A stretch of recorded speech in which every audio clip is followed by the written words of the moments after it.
भारत की 140 करोड़ जनता को metro today live की तरफ से जय हिंद और सबको ईद मुबारक।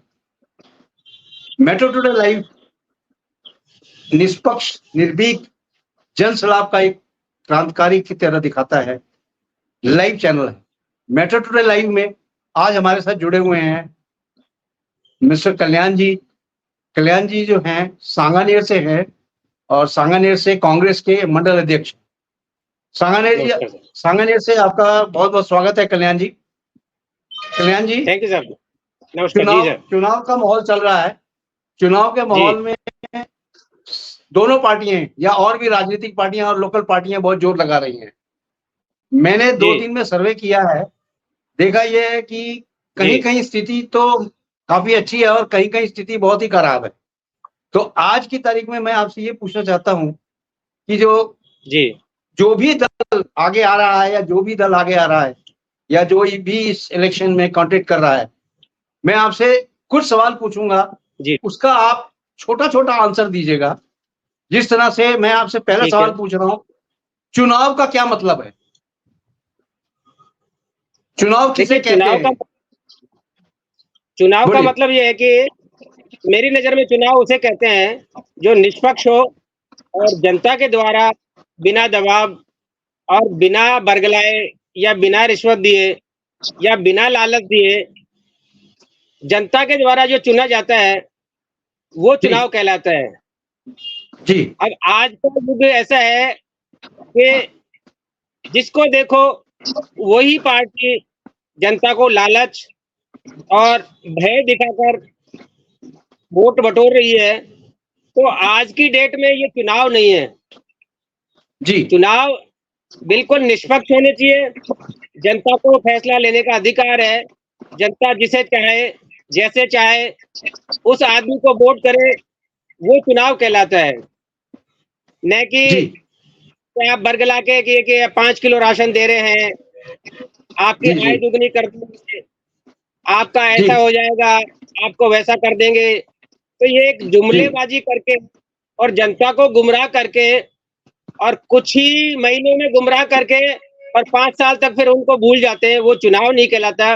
वो एक जनता के साथ में धोखाधड़ी है, जनता के साथ में छलावा है, कपट है, जो बंद होना चाहिए। जी। चुनाव के बाद हम आपसे प्रश्न करते हैं, जनता किसे कहते हैं आप? जनता जनार्दन है, आम पब्लिक जिसे कहते हैं वो जनता है जी। जिसमें आपके सरकारी कर्मचारी है, सरकारी कर्मचारी है, लेबर है, मजदूर है या दिहाड़ी मजदूर है या फैक्ट्रियों में काम करने वाले आदमी है, और जो देश में रहने वाले लोग बाग है वो जनता होती है उसकी। जी। अब सर हम आते हैं दूसरी तरफ, जहां एक राजनीतिक पार्टी या कोई भी पार्टी अपना उम्मीदवार खड़ा करती है। उम्मीदवार का क्या पैरामीटर होना चाहिए और उम्मीदवार किसे कहते हैं आप? देखिए, वैसे देखा जाए तो उम्मीदवार वो होना चाहिए जो देश का विकास कर सके, लोकल पब्लिक के दुख दर्द को जान सके, लोगों की समस्याओं को सुन सके और उनका निराकरण कर सके। तो वो उम्मीदवार होना चाहिए जिसकी साफ छवि हो, कोई क्रिमिनल उसका बैकग्राउंड नहीं हो, कोई इस तरह की स्थितियां नहीं हो कि कहीं पे कब्जा किया है या कहीं पे क्रिमिनल है उसके केस चल रहे हैं। तो वो ऐसे कैंडिडेट नहीं, पढ़ा लिखा और साफ छवि वाला अगर कैंडिडेट अगर जनता को मिलता है तो वो जनता का और देश का दोनों का विकास करने में सक्षम है। जी। तो कल्याण जी, आपका कहने का मतलब है कि उम्मीदवार की जो एक छवि है वो बहुत क्लियर होनी चाहिए और उम्मीदवार जो जनता के सामने आए, वो जनता की आवाज आगे लेके जाए, उसको उम्मीदवार कहते हैं। बिल्कुल बिल्कुल। लेकिन कल्याण जी, ये देखा गया है कि उम्मीदवार कोई भी आए, देखा गया है कि उसका क्रिमिनल रिकॉर्ड भी होता है, उसमें कई चीजें और भी होती हैं जिसको नजरअंदाज कर दिया जाता है। उनको क्यों टिकट मिलती है फिर उम्मीदवारों? देखिए, ये गलत है, सरासर गलत है। जब हम किसी एक 4th क्लास का भी चुनाव करते हैं तो उसमें उसकी 4th क्लास में भी 10th की डिग्री देखी जाती है। 10th तक का वो पढ़ा लिखा है नहीं, 8वीं क्लास में पढ़ा लिखा है नहीं। फिर उसकी मेंटलिटी देखी जाती है कि वो काम करने में सक्षम है या नहीं, कहीं एबनॉर्मल तो नहीं है, कहीं उसका बैकग्राउंड जो क्रिमिनल तो नहीं है। ये सारी चीजें जब हम एक जी चपरासी का चयन करते हैं तो इस प्रोसेस से गुजरते हैं। तो ये हमारा देश का दुर्भाग्य है कि हम ऐसे लोगों को चुनते हैं जिनका ये कि क्रिमिनल बैकग्राउंड, ये कि इवन ये कि मर्डर किए हुए रहते हैं, डकैती डाले हुए रहते हैं, या फिरौती वाले आदमी होते हैं, उनको भी चुनाव लड़ने का अधिकार दे दिया जाता है। तो मैं तो कहता हूँ जी कि इसमें बिल्कुल ही नया नियम, नया कानून बनना चाहिए और इसका भी एक पैरामीटर, एक दायरा होना चाहिए कि किस पोस्ट के लिए कौन सा आदमी इलेक्शन लड़ेगा। कि भाई जैसे सरपंच है तो सरपंच कितना पढ़ा लिखा होना चाहिए, उसके बाद में ये कि एमएलए कितना पढ़ा लिखा होना चाहिए, उसके बाद में ये कि जी एमपी कितना पढ़ा लिखा होना चाहिए। तो पढ़े लिखे जी होंगे और जानकार होंगे तो वो देश के हित में ज्यादा काम कर सकेंगे, मेरा यह मानना है। जी। जी तो कल्याण जी, जब उम्मीदवार आप चुन लेते हैं, उम्मीदवार के बाद लास्ट प्रक्रिया होती है सरकार बनाने की। तो सरकार जी को आप क्या कहते हैं, सरकार कौन होती है? देखिए, सरकार वो होती है जो जनता के हितों को और जनता के जो मौलिक राइट्स हैं, जिसमें ये कि आपकी शिक्षा है, बिजली है, रोड है, आपका पानी है, जो पब्लिक की मूलभूत सुविधा होती है, उसका विशेष तौर से ध्यान रखते हुए अपने क्षेत्र को आगे बढ़ाए, देश की प्रगति करे और देश हित में काम करे, वही सरकार कहलाती है। अन्यथा तो एक तरह से एक गुट है, एक ग्रुप है जो अपना अपना ये कि काम करके और अपनी जेब भर के चले जाते हैं। ये सरकार नहीं कहते हैं, ये एक तरह के ग्रुपबाजी है। जी मतलब कहने का ये मतलब है आपका, जो उम्मीदवार चुन के आया है वो सरकार में जाएगा, फिर सरकार को मिलजुल के काम करना चाहिए। सरकार के तरफ जो उम्मीदवार चुन के गया है जनता के द्वारा, जी वो वहां जाके जी बताएगा सरकार को कि ये काम करना है, तो वो सरकार जो है ऑल लेवल पे काम करेगी। उसी को बेसिकली सरकार कह होना रहे हो ये आप। बिल्कुल होना यही चाहिए, चाहे वो लेकिन किसी भी होता तो नहीं पार्टी है का ना हो। ऐसा, ऐसा नहीं होता तो होता, नहीं है मैंने ना। इसीलिए होता नहीं है, मैंने यही तो कहा ना कि अब गुटबाजी हो गई। गुटबाजी का जी सेंस ये है कि अगर मान लो बीजेपी का कैंडिडेट जीता है और कांग्रेस की गवर्नमेंट बनती है तो वो इतना काम नहीं कर पाता है। या ये कह लो कि आप अगर कांग्रेस का कैंडिडेट जीतता है और बीजेपी की गवर्नमेंट होती है तो वो इतना काम नहीं कर पाता है, क्योंकि उसको उसको सहयोग नहीं मिलता है, उसको आर्थिक सहयोग नहीं मिलता है और उसको बहुत सारी चीजों का सामना करना पड़ता है, फाइलें उसकी रोक दी जाती है, जो ये जी सरासर गलत और वो इस तरह की है कि उसको नहीं होना चाहिए। क्योंकि जी जी पब्लिक ने अगर किसी पे विश्वास किया है तो उसको काम करना लाजमी है और उसको स्वतंत्र काम करने दिया जाना चाहिए। जी जी।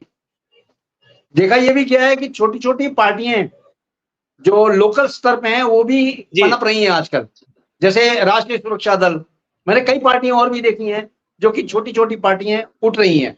छोटी छोटी पार्टियां उठने का क्या मतलब जी है, क्यों उठ रही है छोटी पार्टियां, देखिए, इसका ये मतलब है, क्या मतलब है बताएं छोटी आप। छोटी पार्टियां इसलिए होती है कि वह लोग बाग लोकल मुद्दों पर लड़ती है, लोकल जहां पर समस्याएं होती है उन समस्याओं को वो उजागर करती है, उसका विरोध करती है, उसके लिए एग्जैक्टली धरना देती है, एग्जैक्टली प्रदर्शन मैं करती है। इसी पॉइंट पे आपसे बात करना चाहता था कि लोकल लेवल का जो उम्मीदवार है वो उम्मीदवार चुन के सरकार जनता द्वारा चुन के सरकार में जाता है, तो सरकार में जाने के बाद उसको लोकल लेवल पे काम कराना चाहिए, तभी वो उम्मीदवार सक्षम कहलाएगा और जो जनता का वोट दिया हुआ है 100% प्रूव होगा। यही मैं आपसे पूछना चाहता वो था। तो क्यों नहीं ऐसा सरकार करती हैं कि लोकल लेवल पे जो चुन के आते हैं उम्मीदवार, उनकी बातें मान के उनकी ही जनता की आवाज बन के काम करना चाहिए, ऐसा क्यों नहीं करती हैं सरकारें?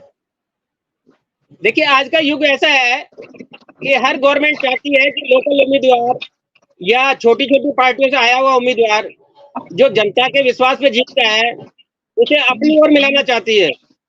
जब वो आदमी नहीं मिलता है तो उस पे या तो आरोप लगाती है या उसके छोटे छोटे कामों में अवरोध डालती है। उसको प्रॉपर एक बजट जो होता है वो नहीं मिलता है और वो काम नहीं करवा पाता है, तो नेक्स्ट टाइम के लिए वो फेल हो जाता है और फेल होने के बाद में ये है कि जनता का विश्वास खो देता है और वो पार्टी धीरे धीरे करके फिर वापस खत्म हो जाती है। तो ये मतलब ये तो एक जनता के षड्यंत्र है, साथ ये धोखा हुआ ना, जनता के जनता के साथ तो साथ धोखा हो डेफिनेटली रहा है ना। बिल्कुल धोखा है। बाकी ये हो रहा है और ये कर रही जी। है पार्टियां जो गलत है, सरासर गलत है मेरी नजर में। जी जी जी। तो इसको रोकने के लिए सरकारें या बड़ी बड़ी पार्टियां क्या कर रही हैं? देखिए, बड़ी बड़ी पार्टियां कुछ नहीं कर रही है। बड़ी बड़ी पार्टियां अपने ही लोगों को फंड रिक्वायर करवा रही है, अपने ही लोगों की समस्याएं सुन रही है, चाहती है कि लोग बाग उनके साथ मिले, उनका ज्यादा से ज्यादा सहयोग करें और ज्यादा से ज्यादा वोट उनको मिले। और जो दूसरे कैंडिडेट है, जो क्षेत्रीय है या विपक्षी पार्टियों के हैं, उनके कामों में अवरोध डालती है ताकि जनता उनसे नाराज हो, जनता उनको वोट नहीं करे और जनता उनको नकारा और नाकाम साबित करे, ताकि उनको सत्ताधारी पार्टियों को ज्यादा से ज्यादा वोट मिले और फ्यूचर में वही गवर्नमेंट में बने रहे। ये मेरा मानना है सर। देखा ये गया है कल्याण जी की क्षेत्रीय पार्टी जो है वो अपने क्षेत्र जी में अच्छा काम करती हैं और पनपती हैं, तो जो बड़ी पार्टी होती हैं, जैसे कोई भी बड़ी पार्टी होगी उसको छोटी पार्टी को अपने में मिलाने का काम करती है। जब छोटी पार्टी बड़ी पार्टी में मिल जाती है तो एक तरह से बड़ी पार्टी का ही ऑर्डर माना जाता है, फिर छोटी पार्टी खत्म हो जाती है। तो इस तरह से छोटी छोटी छोटी पार्टियों को खत्म करके बड़ी बड़ी एक या दो पार्टी रह जाएगी, तो राजनीति कहां तक चलेगी? क्योंकि राजनीतिक में एक विपक्ष होना बहुत जरूरी है। अगर विपक्षी खत्म हो जाएगा तो राजनीति किस चीज की? देखिए, मैं आपकी बात से बिल्कुल सहमत हूँ और आज ये तो हो रहा है, विपक्ष को बिल्कुल खत्म किया जा रहा है। आज की डेट में 411 एमएलए जो हमारी सत्ताधारी पार्टी है, आज की डेट में सबसे बड़ी पार्टी जिसे हम कह रहे हैं, उसने 411 एमएलए काम दाम दंड भेज, पैसा दे के, ईडी भेज के या फिर छापा डलवा के या और किसी भी कारण से डरा के 411 एमएलए में से 200 एमएलए कांग्रेस के, 200 एमएलए जो दूसरी सेकंड पार्टी है, लार्जेस्ट पार्टी है इंडिया की, कांग्रेस पार्टी है, उसके 211 एमएलए रिसेंटली अभी इन्होंने मिलाए हैं। और ये बहुत बड़ा षड्यंत्र है। ये चाहते हैं कि छोटी पार्टियां, विपक्ष खत्म हो जाए, हमारा कोई विरोध नहीं कर सके, हम अपनी मनमानी चला सके और हम जैसा चाहें वैसा सके। ये इनकी रणनीति है जो देश के लिए बहुत घातक है। जी कल्याण जी, अगर ये राजनीति चल रही है, जैसे कि सुनने में भी आ रहा है 400 पार का नारा दे रहे हैं ये, अगर मान लीजिए 400 पार हो जाते हैं, 420 425 के पार हो जाते हैं, तो हमारे जो भीमराव अंबेडकर जी का संविधान था, जो इतना बड़ा संविधान लिखा गया, वो पूरा संविधान को ही चेंज कर दिया जाएगा। ऐसी आशाएं लग रही हैं, ऐसी आशाएं पनप रही हैं, जो कंडीशंस दिख रहे हैं हमें, हम तो एकदम स्पष्ट बोलने वाले हैं, क्योंकि हम चौथा स्तंभ है, हम किसी से कुछ छुपाते नहीं है, जनता की आवाज बन के बोलते हैं। संविधान को चेंज कर दिया जाएगा, पूरा संविधान चेंज हो जाएगा, क्योंकि विपक्ष में कोई रहेगा नहीं और जो पार्टी सत्ता में आएगी या जो चल रही है वही संविधान को चेंज करे। 400 प्लस के ऊपर अगर ये चले जाते हैं, बताइए। जी देखिए, मैं आपकी बात से बहुत सहमत हूँ और मैं धन्यवाद करना चाहता हूँ आपका कि आपने एक बहुत ही अच्छा प्रश्न उठाया है और यही प्रश्न जो सबके दिमाग में कौंध रहा है, क्योंकि बीजेपी 400 पार का नारा दे रही है। उसके पीछे लॉजिक यही है कि वो चाहते हैं कि पूरा संविधान चेंज हो जाए, पूरी नियम कानून चेंज हो जाए और हम बिल्कुल फ्री हैंड हो जाए। एक संसद जो है एक विपक्ष विहीन हो जाए, जिसमें कोई विपक्ष नहीं रहे, उनका विरोध करने वाला नहीं रहे, तो वो अपनी मनमानी करके देश को चलाना चाहते हैं। और मैं आपको बताना चाहता हूँ कि यही हाल अभी चल रहा है, क्योंकि अभी रिसेंटली एक सर्वे में आया है कि जहां पर हमारे देश की सुरक्षा करने के लिए सैनिकों को भर्ती किया जाता था या सैनिक बनाए जाते थे, उनमें जो गवर्नमेंट सैनिक स्कूल है, गवर्नमेंट जो सैनिक स्कूल है, उसमें मिलिट्री के अफसर उसमें से अच्छे कैंडिडेट्स को चुनते थे, उनको ट्रेनिंग देते थे और उनको मिलिट्री में डायरेक्ट भर्ती करते थे। वो सिस्टम धीरे धीरे इन्होंने अडॉप्ट कर लिया है। आज देश की सैनिक की 64% सैनिक स्कूल है इनके कब्जे में है, जो ये अपने मनमर्जी कर रहे हैं। सैनिकों के लिए एक अग्निवीर योजना इन्होंने लॉन्च कर दी, जो 4 साल तक काम करेगा आदमी, उसके बाद में घर बैठेगा। तो ये धीरे धीरे करके देश को गुलाम वाली स्थिति में ले जाएंगे। इनके ही सैनिक स्कूलों में इनके ही लोग बाग पनपेंगे और इन्हीं के नियम कानून माने जाएंगे। ये एक बहुत बड़ा षड्यंत्र है।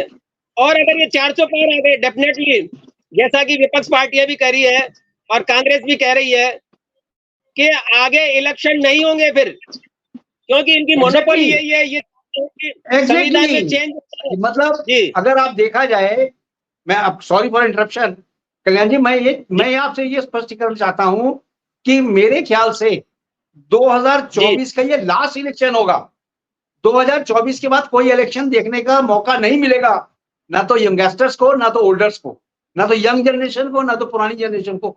2024 के बाद कोई इलेक्शन देखने का मौका नहीं मिलेगा, क्योंकि कुछ ऐसी परिस्थितियां आ रही हैं देश के अंदर जो कि इस जो प्रक्रिया चल रही है उसको रोकने का काम करेगी। बिल्कुल, डेफिनेटली मैं आपकी बात से सहमत हूँ। और ये हो सकता है अगर 400 पार अगर सीटें आती है तो ये देश का दुर्भाग्य है कि आखिरी इलेक्शन होगा। इसके बाद में इलेक्शन होने की संभावना कम है, क्योंकि ये चाहते हैं कि रशिया की तरह यहाँ पर लोग बात, रशिया की तरह यहाँ पर भी एक फिक्स प्रधानमंत्री बन जाए, जैसा चाइना में क्या हुआ है, जैसा चाइना में हुआ है, रशिया में हुआ है। इसके साथ साथ ये है कि कोरिया में है। तो हमारे पीएम साहब यही चाहते हैं कि इलेक्शन खत्म हो जाए, मैं ताउम्र यहाँ का प्रधानमंत्री रहूं, मैं ही एक सर्वा रहूं। इसीलिए ये नहीं चाहते कि इनके साथ में किसी दूसरे इनके कैंडिडेट की या इनके नेताओं की भी फोटो लगे। जितने भी विज्ञापन दिए जा रहे हैं और जितने भी टीवी पे विज्ञापन आ रहे हैं उसमें सिर्फ और सिर्फ एक ही ने खत्म कर दिया। अब बीजेपी नहीं रही, अब मोदी गवर्नमेंट है। और मोदी साहब, हमारे महामहिम साहब, प्रधानमंत्री साहब सर्वा अकेले डिक्टेटरशिप पे लगे हुए हैं और वो चाहते हैं कि 2024 के बाद में इलेक्शन प्रक्रिया खत्म हो जाए और इसमें टोटल नियम कानून चेंज हो जाए। अगर ये ऐसा हुआ तो देश के लिए ये बहुत बड़ा दुर्भाग्य होगा। जनता को सोचना चाहिए कि वो क्या चाहते हैं, विपक्ष मजबूत चाहते हैं या शिक्षा मजबूत चाहते हैं। अगर आप विपक्ष मजबूत होगा तो आपको शिक्षा भी मिलेगी और आपके मूलभूत अधिकार है वो भी मिलेंगे। अन्यथा ये है कि आप गुलामों की श्रेणी में आ जाएंगे और जैसा निर्देश वहां से मिलेगा वैसा करने के लिए आप मजबूर होंगे। Over to you sir. Sir, ये कहां से आप लोग विपक्ष आओगे? विपक्ष को तो खत्म करने की पूरी साजिश हो रही है। अब आप देखिए सेंट्रल में दिल्ली में क्या हुआ, सबको अच्छी तरह पता है जी। वो पार्टी थी इनको टक्कर देने वाली आप पार्टी के केजरीवाल साहब को ईडी ने एंड मौके पे गिरफ्तार करके जेल में डाल दिया। अब केजरीवाल साहब जेल में बैठे हैं, उसकी सारी पार्टी डिसॉल्व हो चुकी है, धीरे धीरे वो पार्टी आप खत्म हो रही है, जबकि वो all over India national party होने जा रही थी, हो चुकी थी। देखिए केजरीवाल जी नहीं, केजरीवाल जी के साथ साथ में सोरेन साहब को जो है ना पीएम पोस्ट में, एक मुख्यमंत्री की पोस्ट में रहते हुए उन्होंने अरेस्ट किया है, केजरीवाल जी को अरेस्ट किया है। केजरीवाल जी के साथ साथ में केजरीवाल जी के 32 एमएलए पे केस चल रहे हैं, जिसमें से केजरीवाल जी के 4 बोलने वाले वक्ता अंदर जेल में ऑलरेडी फिट है। तो ये धीरे धीरे करके सबको फिट करेंगे, क्योंकि इनकी ईडी इनकी है, सीबीआई इनकी है, आईटी इनकी है, एनआईए इनकी है। अभी बंगाल में देख लिया इसी तरह का इंसिडेंट हुआ। एनआईए जिसे कहते हैं कि नेशनल इंटेलिजेंस कंपनी है, जो हमारे देश की रात को किसी के घर जाकर रेड करे और वो भी दूसरे किसी पुलिस को सहयोग करे, तो वो क्या है, डिक्टेटरशिप है वो भी एक। कोई पुलिस जाती है कहीं पे भी, सेंटर से कोई गवर्नमेंट आती है तो वो स्टेट गवर्नमेंट को इन्फॉर्मेशन देती है, स्टेट गवर्नमेंट को इन्फॉर्मेशन देने के बाद में स्टेट गवर्नमेंट को लेके फिर छापा डालते हैं। मगर ये ऐसा कुछ नहीं कर रहे हैं, ये बिल्कुल डायरेक्ट ही है कि उससे घर पर और अरेस्ट कर रहे हैं, बदतमीजी कर रहे हैं। तो ये देश का दुर्भाग्य है, क्योंकि ये बड़ी एजेंसियां हैं, इनके थोड़ा ध्यान रखना चाहिए और इनको प्रोटोकॉल और इनको नियमों का फॉलो करना चाहिए, जो नहीं हो रहा है। ये देश का दुर्भाग्य है। Over to you sir. देश का दुर्भाग्य है, देश का दुर्भाग्य ही तो चेंज करने के लिए हमें सॉलिड उम्मीदवार को लेके आना चाहिए, लेकिन हमारे पास उम्मीदवार ही नहीं है जो कि इस लड़ाई को लड़ सकें। क्योंकि विपक्ष खत्म होता जा रहा है और एक तरह से विपक्ष खत्म मतलब हो जाएगा 2024 में। अगर सरकार ये बन जाती है जो 400 प्लस के हिसाब से आप बता रहे हैं, 425 के हिसाब से, तो आगे इलेक्शंस बंद, आगे कोई उम्मीदवार नहीं आएगा। इस देश का क्या हाल होगा आप जाने, जनता जाने। जनता जनार्दन जो कि बहुत उम्मीद लगाए बैठी है कि ये हो जाएगा वो हो जाएगा और हमारी सारी समस्याएं दूर हो जाएंगी। समस्याएं तो दूर नहीं हो रही हैं, बल्कि समस्याएं और बढ़ रही हैं। समस्याएं कई चीजों से बढ़ती हैं। पॉइंट नंबर 1, बेरोजगारी। बेरोजगारी आज तक खत्म नहीं हो सकी है। नंबर 2, हाँ बोलिए बोलिए बोलिए। जी सर, बोलिए बोलिए बोलिए।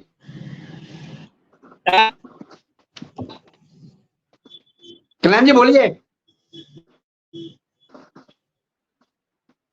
कल्याण जी आपकी वॉइस नहीं आ रही है। Sir 1 minute sir. हाँ बोलिए बोलिए बोलिए। 1 मिनट सर, 1 मिनट सर। कोई नहीं कोई नहीं कोई नहीं, बोलिए बोलिए। आवाज आ रही है मेरी? आवाज आ रही है, ऑडियो आ रही है, विजुअल नहीं आ रहा आपका। हाँ आवाज आ रही है, ऑडियो आ रहा है। अच्छा ऑडियो आ रहा है? हाँ ऑडियो आ रहा है, बोले आप बोले। मैं ये कह रहा था कि देश की जी 2 बड़ी नेशनल पार्टीज है जी। देश की अभी 2 जो है नेशनल पार्टीज है, जिसमें एक कांग्रेस है और एक आप पार्टी है जी। आप पार्टी के मुख्यमंत्री को इन्होंने अरेस्ट करके बंद कर दिया है जी। और कांग्रेस के सारे अकाउंट फ्रीज कर दिए गए हैं। बिल्कुल सही है। कांग्रेस के सारे अकाउंट फ्रीज कर दिए गए हैं। बाकी की छोटी छोटी पार्टियां हैं, वो क्षेत्रीय पार्टियां हैं, जैसे शिवसेना है या फिर आरजेडी है, आरएलडी है। जी जी। और छोटी छोटी पार्टियां हैं, जो छोटी छोटी पार्टियां उनका विरोध नहीं कर सकती। जो नेशनल पार्टीज हैं, कांग्रेस नेशनल पार्टी थी, उसके अकाउंट फ्रीज कर दिए गए। उसके मतलब ये कह लो आप कि उसको हैंड टू माउथ कर दिया गया है। न वो प्रचार कर सकती है, अपने कैंडिडेट्स का पैसा दे सकती है, न कैंडिडेट के लिए कोई हेलीकॉप्टर वगैरह है या और कोई बड़े नेताओं को जहाँ पे स्टेज प्रोग्राम करना है या मीटिंग करनी है, वो करने में सक्षम नहीं है। दूसरी पार्टी है आप पार्टी। तो आप पार्टी को इस तरह से इन्होंने उल्टा के रखा हुआ है कि आए दिन ईडी और सीबीआई के छापे पड़ रहे हैं, तो वो इलेक्शन को छोड़ के अपने आप को साफ दिखाने के लिए फिरते फिर रहे हैं। और यही इनकी बहुत बड़ी मोनोपोली है। इलेक्शन के टाइम पे और इलेक्शन के टाइम पे आदमी को हैंड टू माउथ कर दिया जाए, वो आदमी न लड़ने में सक्षम हो, न प्रचार करने में सक्षम हो, और हम आसानी से 400 पार हो जाए ताकि हम आगे जाकर अपनी मनमानी कर सके और अपनी मनमानी कर सके। जय हिंद सर, ओवर टू यू। तो कल्याण जी बहुत बहुत आपका शुक्रिया, धन्यवाद। आपका मेट्रो टुडे लाइव चैनल में जुड़ने के लिए बहुत बहुत धन्यवाद। जय हिंद, जय भारत। जय हिंद सर, जय भारत। Thank you. हो गया।